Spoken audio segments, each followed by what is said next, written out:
Now, the Duchess of York, Sarah Ferguson, has opened up on social media highlighting the importance of mental health awareness. She revealed that she recently visited a clinic in Zurich which specialises in care for people struggling with complex mental health issues, also around addiction. What more can you tell us about this? This actually came from a piece she's written for the UK Telegraph, which is, I love it when people of stature like this actually sit down and write a piece, being a journalist, to get it straight from their own mouth. And what she talks about is the huge number of personal scars that she is carrying and the trauma that she went through. And not a lot of people know that her mother left her when she was 12 years old. Susan Barantes went off to South America. She had fallen in love with a polo player.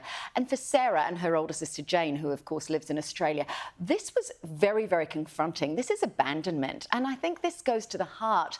And she speaks about why she falls for, quick things and ideas and people loving her, because there's a loss of love in her life. Her mother then went on and actually was killed in a car accident the year after Princess Diana died. So for Fergie to talk about this loss, she also in the piece that she's written, and as you say on her social media, has talked about potentially that she has ADHD. So I cannot see all this, but what's really lovely is that the more honest she is, and she has been through her cancer battles with both skin and breast cancer, is that we're getting an insight into this woman who, for many years, particularly when I lived in Britain, was called things like the Duchess of Pork or, Fat Fergie, which is not how we talk about people now and shouldn't talk about people. I think there's a lot of goodwill towards Fergie. She's an incredible mother. She's very loyal to Prince Andrew. And the more she talks about, not in a Meghan-style way of telling her truth, but in a way that connects with other people, I think the love and the feeling for her will continue. Yeah, absolutely. Very powerful, and to open up and be so vulnerable about her experiences, I think will absolutely connect in an actually authentic way.